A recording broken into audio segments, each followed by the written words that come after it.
Many of us are still in shock, just can't believe it. Charlie Kirk, dead at the age of 31. Charlie Kirk changed America forever, and we are so grateful.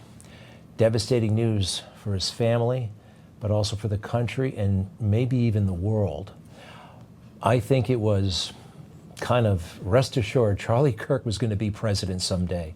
I told him that in person.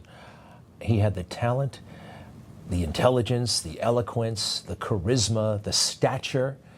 He wasn't quite yet old enough, but come 2028, wouldn't have been then 32, 36, whatever. I felt like it was destiny for him. And that will not happen. What happened today was barbaric, indescribable. These are the last moments of his life.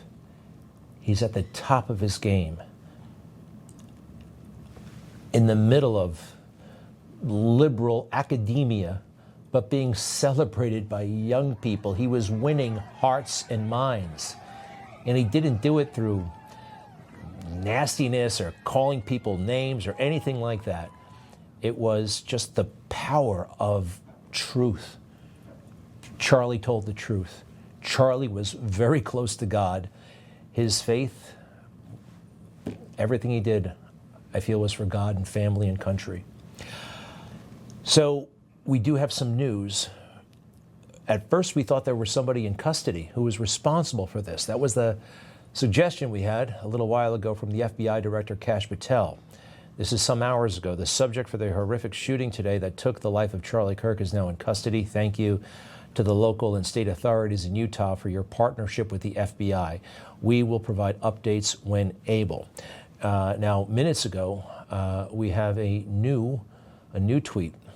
The subject in custody has been released after an interrogation by law enforcement. Our investigation continues, and we will continue to release information in interest of transparency. So the man who did this, the person who did this, the woman, man, who knows, is out there somewhere, at large. I'm so privileged, however, to have known Charlie Kirk and to have expressed my appreciation, my admiration. You know, I'm decades older than Charlie Kirk, but I looked up to him. And about 3 months ago, I was able to tell him that in this very room. Charlie Kirk joined me for an extensive conversation. And I think, actually, it's very appropriate because we talked about issues that were so important to Charlie and all of us, and I got to know him a bit better. Please. By the way, has anybody ever we have some fun clips. It's kind of like being in the Roman Colosseum with the gladiator, which is like, send me more. And sometimes they'll come up, they're like, yeah, I was going to disagree, but instead, Charlie, I just want to say, here's the 5 things I agree with you on. And that's what I love about the success of Newsmax, is that the criticism of kind of understanding what the left is thinking, why they're thinking, that's endlessly fun. But what's different is 10 years ago, look at all the new media outlets that we have. The new podcasting, my podcast, your show is hot as a pistol right now, Greg. I mean, people are talking about it all across the country. And what we've done is we have not just complained on the right, we've created. And the fact that we have created has allowed us to now reach millions of people outside of the box in ways that are decentralized in a non-traditional, heterodox way that I think gives power back to the consumer and back to the American people. Charlie, you mentioned being an autodidact. How do you find the time? Seriously, I mean, Jane Austen, I could name 1 or 2. You've probably read them all. I mean, how did you pull that off? How do you pull it off? Well, I try to layer. So if I'm working out, I listen to a podcast. When I'm traveling, I'm reading. I don't drink. I don't smoke. I don't do drugs. When you don't do that, you have a lot of extra time on your hands. I don't go to necessarily, the local bar with friends endlessly. And I say that only to look, I take what I do so seriously that the most important things is going to church and having connection to the divine through Jesus Christ. Second is my family, my kids. And the third is my passion, which is my work. And I try to read 2 hours a day. I listen to podcasts. I listen to shows like yours. I'm constantly absorbing information. But you have to love to learn if you're going to be a position like I'm in, which is to teach the next generation. Real quick, when do you find those 2 hours? How do you structure your day? Well, so I wake up. I do my show every single day, the Charlie Kirk Show podcast radio program. It's on hundreds of radio stations. I'm done by 11 Arizona time. So I take a little rest, able to work out, listen while I'm working out, drive to and from work, 30 minutes each way, and then you have some meetings, obviously. I have a day job at Turning Point USA. You have 1,000 people to manage there. But if you prioritize it, you'll make it happen. It's amazing how much time people waste in their daily schedule where they just have fat that they need to trim or stuff that's not necessarily that important. And for me, learning also connects directly to the show, directly to the podcast, directly to what we're doing every single day. Amazing and inspiring. Charlie Kirk, continued success. And to you. Love your program, Greg, seriously. Thank you very much, Charlie. Put it there. Frank. Thank you. All right. Hey, we'll be right back. Very nice of you. Thank you. It was so great to be able to tell him in person how much I appreciated what he was doing for the country and to learn more about him and to hear someone like that saying that they enjoy this show. I was touched beyond, blessed actually, to have known him. On campus, on stage, wherever he was, he told the truth and he was open. I never saw him get angry. In fact, I think the only time I ever saw him get angry was at a white supremacist who got up and started saying nonsense, and he put that guy in his place real quick. He did speak extensively about his faith and what's at stake and a battle that is actually raging. This is a beautiful moment and an intense one. Let's take a look. The spiritual battle is coming to the West, and the enemies are wokeism or Marxism combining with Islamism to go after what we call the American way of life. And the American way of life is very simple. I want to be able to get married, buy a home, have kids, allow them to ride their bike till the sun goes down, send them to a good school, have a low-crime neighborhood, not to have my kid be taught the lesbian, gay, transgender garbage in their school, while also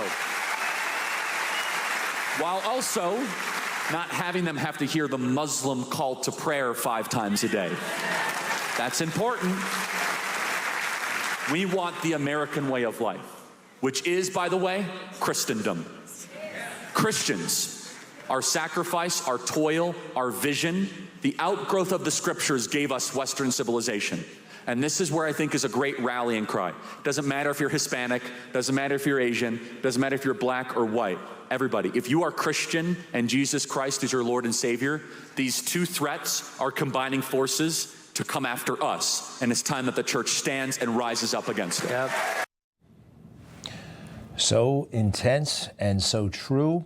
You know, this assassination, this is one of the most significant non-presidential assassinations ever. Which ones come to mind? We haven't had something like this in decades. John Lennon, perhaps?